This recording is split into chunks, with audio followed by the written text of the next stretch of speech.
It is by your Spirit, O Lord, that we pray that these words become your word and that our lives become yours. And we pray that the words of my mouth and the meditations of each one of our hearts will be acceptable in your sight. O God, our rock and our Redeemer. Amen. So on this, what used to be known as Peacemaking Sunday, is now Peace and Justice. It is Global Witness, and as well, this is World Communion Sunday. And so on this Sunday, we've broken from the lectionary, and I'm using a passage from the prophet Isaiah. They often call it the peaceable kingdom. You might have seen pictures to this effect. But this is a vision that God gives to the people of Israel when everything was lost. Not as a pie-in-the-sky hope, but as the ways in which hope has the last word, and we are called to live that hope out.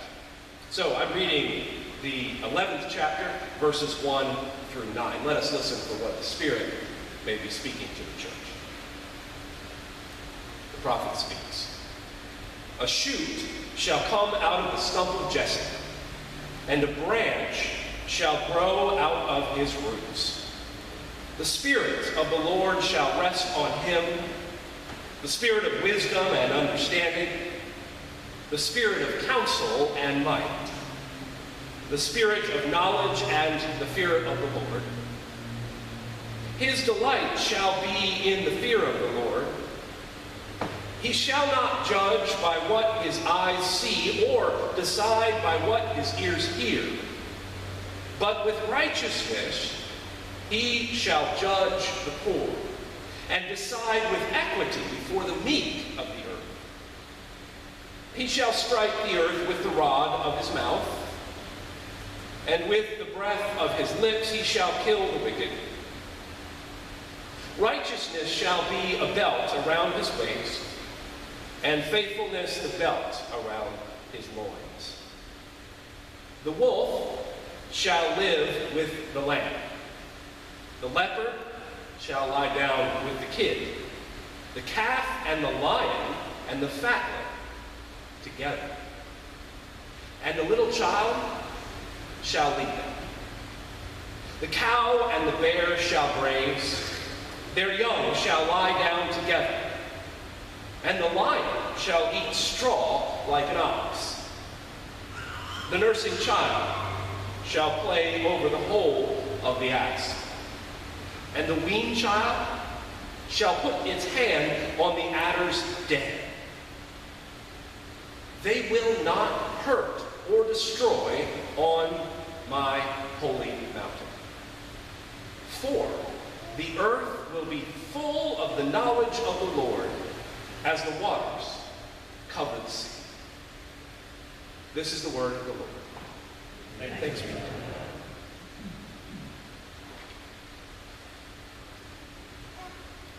The poetry of the prophet Isaiah has moved people throughout the generations. And the poetry of the prophet is meant to give us hope. Now, I don't know about you, but frankly, I need some more hope right now. And listening to the stories that you tell me, I know that you need more hope, too. And when I say hope, I'm not talking about an escape. I'm not talking about simply life after death hope, though there are some times in our lives where that might be all we get, but we aren't there yet. Despair runs rampant all around us. And as we look at the world with our eyes wide open, many of us are left wondering what is going on. And that is a natural reaction. But the problem is that we run the risk of falling into despair or being led by our fears. And so we, as people who claim to follow Jesus Christ, need to go back and listen to the words. Listen to the messages that came when all was lost. when suffering and devastation was all around, and that is when the words of the prophet first come. And going back to this passage, I have read it many, many times, especially around Christmas time. We talk about Jesus being the shoot of Jesse. But I'm fascinated by how often I skip over or skip through this image of a stump. We do use this passage around Christmas time to say this is Jesus. And in fact, every time I read it, I have a tendency of getting to Jesse almost as the highlight of the passage. But the image of a dead stump, cut down, being the place where God says new life will come, is exactly the kind of message that we need to hear when we're facing despairing times. Right across the street from our house is a stump. And every time I take the trash out to the alley, or the recycling, or the yard waste, now y'all know I live in the city, because there's 3 different dumpsters. But every time I pass that huge stump, I'm humbled because of the size of this thing. If I was to stop and count the rings, I've not done that yet, but I'm sure we're talking more than a couple of hundred years. It's the kind of thing that breaks sidewalks and breaks alleyway concrete. So now you have a good picture of what's going on. But when we bought the house, that tree was actually still there. But by the time we moved in, this tree was a shell of its former glory. That once mighty tree had lost many of its limbs, and it had been attacked by someone hacking out for electrical lines, and so it just sort of looks like this sad, once mighty tree. Poor maintenance and lack of care had left it with only one option for the new owners when they moved in, and that was to cut it down. Now, we have this image of this symbol, but it is a sign. Every time I walk by, I look at it and think, what that tree saw, it once glory, now is gone. And this is the image that God gives to the people of Israel. The temple has been destroyed. Your people have been exiled. You have lost when you thought you would not, because God would always be on your side. And you thought that meant military victories. This is all in Isaiah. You can check me, I promise. And God said, no, you weren't faithful in the issues of justice and righteousness, and so your time came to an end. But it was not the end. Now, unlike the image in Isaiah, the stump across the street from our house is not growing shoots anytime soon. It is done. But the image of death, the stump, is the image that God uses to provide hope. And having heard it so many Christmases during the Advent season, I think I've lost touch with how desperate and dead that image is until I thought about that big, dead stump across the street. The death we're talking about with this image of a stump is what looks like impossible. When we come to a stage when we cannot manage the problems of our time, they feel like they are beyond our capacity, even with our best efforts. But God says with this image, despite our inability to see a way forward, death is not the end. This is the symbol of a new future that God has planned. But, as we know, if you know anything about plants, and I know just enough to sound somewhat ignorant, the shoot that comes out of a stump is not like what it was. Those stumps are never quite as long-lived, but there is new life, and that's when the metaphor falls down, and that's why the prophet stops talking about the shoot.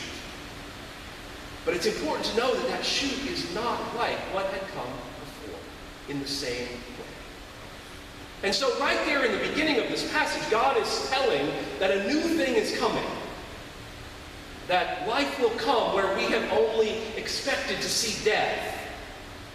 And then the question comes for us and the people of Israel, will we see it? Will we embrace it? Will we trust it? And those were the questions that were laid to the prophet. The vision does not end there. The hope does not end there.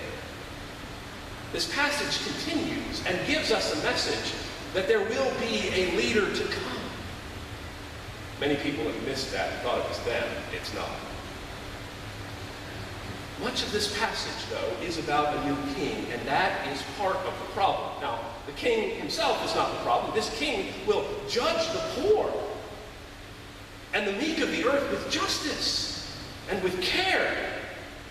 And that's powerful because not even most of our enlightened modern politicians seem to understand that our faith calls us to care for the meek and the poor. They can barely talk about the middle class. But with words like this, the reality like ours, it almost seems as if, well, there's nothing left for us to do but wait for the king, and until then, know that God has it handled, and we'll wait till life after death.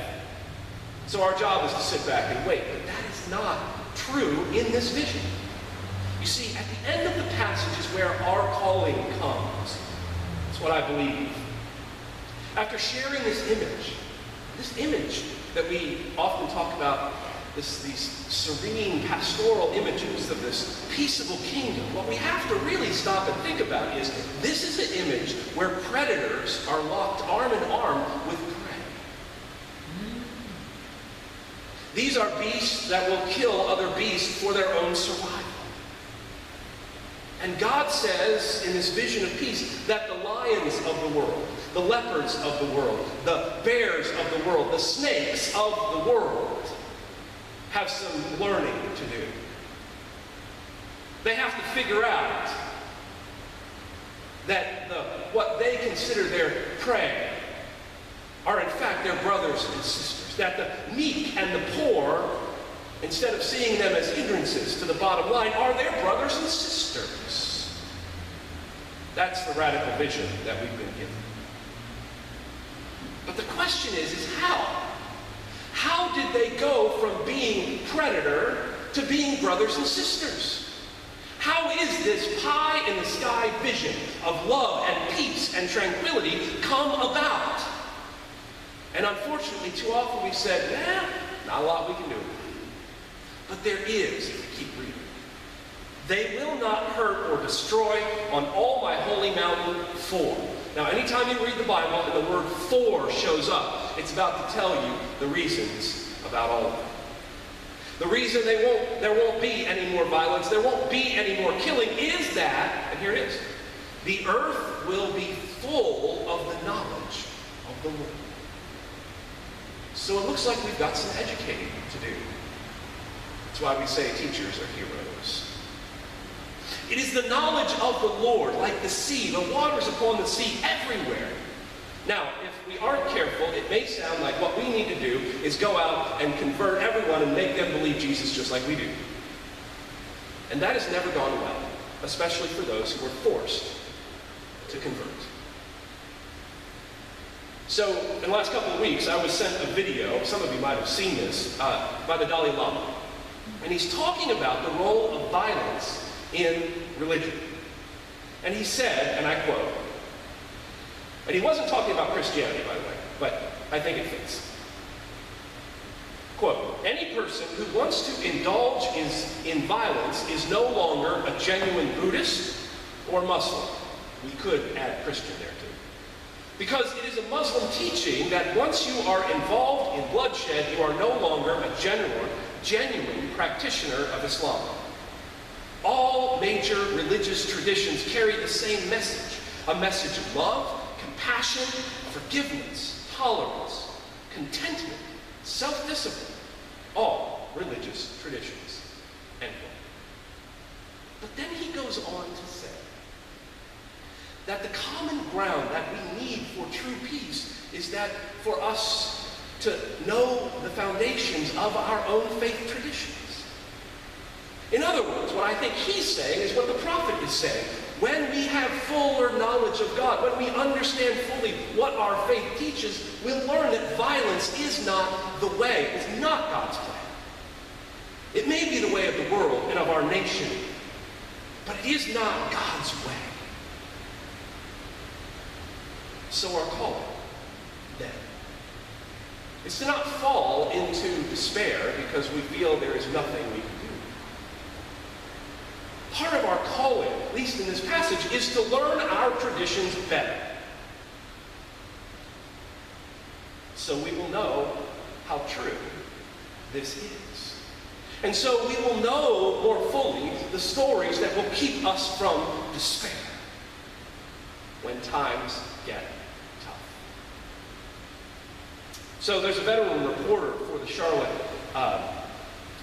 Times, and it was sent to me as an article. He's a guy by the name of Kenneth Briggs, and he's authored a new book that I have not read, but look forward to, called The Invisible Bestseller, Searching for the Bible in America. So he's come to a long career, and in an interview that he was given to the Charlotte Observer, he says he's come to the conclusion that nobody's reading it anymore. And he's been reporting from the Bible Belt his entire career. He said, we aren't reading it. We don't know it. We claim it and say we are, but we just don't know it.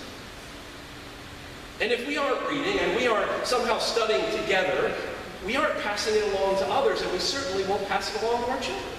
And so wherein lies the knowledge of God? It gets lost. The truth is, I continually be amazed about the things that I learn hearing when the Bible study gathers together. Now, this is not a long, segue to say, oh, you should all come to Bible study and we'll solve all the problems of the world. What I'm saying, and I'm sharing it this way, because I learn something new hearing each one of those folks around the table say, oh, that's what I hear. There's always more to learn, and we've stopped. Because we know on some level, and I'm saying this as myself, because I grew up in the life of the church, in order to follow Jesus, it isn't enough to simply worship and call ourselves Christians. We have to figure out who he was. And our reading of it will change over time. What he did, it'll change with whom we read. And many in the church across our denomination, and we know this to be true, have stopped any sort of formal Christian education or systematic approach around about 6th grade.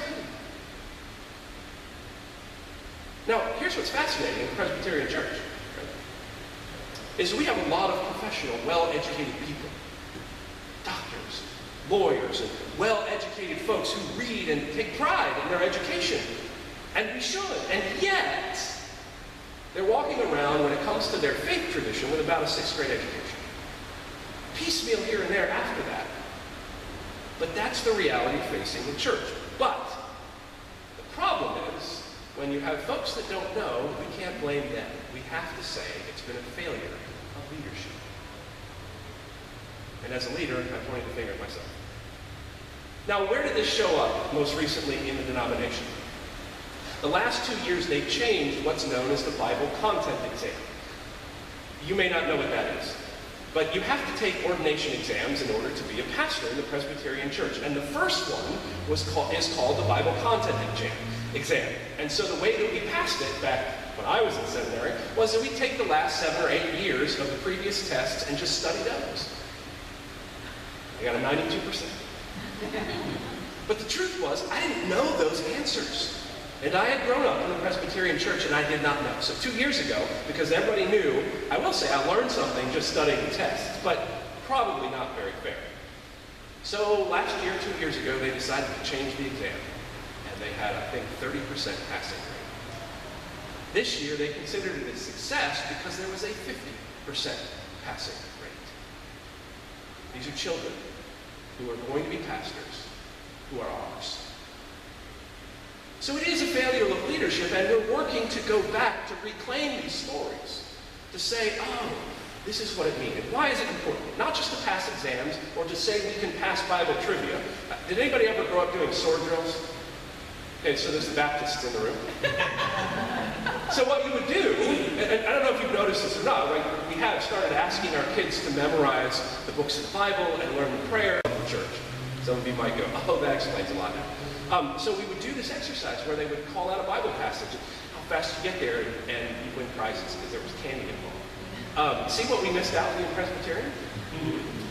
But it taught us a familiarity to this book. Now the problem is if we don't move beyond that to recognize the texts of our faith are deep and rich and require us to wrestle with them instead of just taking them at face value or rejecting them at face value, which is most of the time what liberal Presbyterians do. We just say, I don't like that, I'm going to completely ignore it. Instead of saying, let's go deeper. Is it really what we've been told all this time? And this is what it means to seek and to grow and to figure out how we find the fullness of the knowledge of God. And the good news is, and I want to say this, the good news is we can fix it. Think about it for a moment. 1 year, it took 1 year to go from a 30% passing rate to a 50% passing rate. To me, it's working. Now, I feel bad for all those folks because I got away with it, and they didn't. So they're not publishing what the questions are. We used to jokingly call it the Bible trivia exam. But I will tell you, I learned an awful lot just preparing that way. So I'm thankful for those folks who are now working to help the next generation of pastors to be able to be better leaders in our congregations as well. Now here's the thing. When it comes to challenges in our lives, there are some things that feel beyond our ability to make new things happen. There are challenges that we face as a congregation that at some point we go, I don't know what to do. And that's okay. This isn't one of them. This is not one of them. This is actually one of these things that, as a congregation, as a denomination, we can begin to fix them. And why do we need to do this? Well, so that we can pass on to another generations. But I think, even more so, that in our times of fear and anxiety, that the stories of our faith, when we reach down, dig down deeply in them, what we find out is they are tales against despair. Think about it. When we face the pharaohs of the world, and there are still pharaohs walking around, just not wearing the same clothes. When we face this kind of pharaoh in the world, we have stories to go back and, oh, we've seen this before. God will act and call us to act. When we face the destruction of all we hold dear around us, we can go back and look at symbols of stumps and know that they don't have the last story. When we believe everything is falling apart, now this is part of one of the things I want to say. The Bible does not come along and say, nope, it's okay. Things are all right. Just look on the bright side. The Bible does not say to us, just have a positive attitude. The Bible doesn't say everything's going to be just fine. What it says is that we can trust God. It may not be worked out in our lifetime, but we can be part, and our children can be part of a future that says no to death and despair. When you face struggles in the days to come, and it seems to always come around every 4 years, there must be something going on publicly, where the level of fear, the level of despair, the level of hopelessness, and I've heard people say, I've never seen it this bad, and I'm not doubting that. But what I'm saying is, it's been worse, but maybe not in our lifetimes. If we fall into despair, we'll give up. And that is not our call. So when you are finding yourselves in despair and need a story of hope and don't know where to look, I'd be glad to point some out. But the truth is, the book of our faith teaches us all sorts of things. And as followers of Jesus, if we have to cling to that image of the empty tomb, remember that the best we had to offer to the love of God, God said, here's what I want to share, and I want you to love one another. And our response as human beings was to crucify him, kill him, and torture him. And at the end of the day, the end of the story of love, God says, no. God's love is powerful over death. That death does not have the last word, nor the despair of our day. That is our story. That is what I say calls us to get and to know more fully in our lives.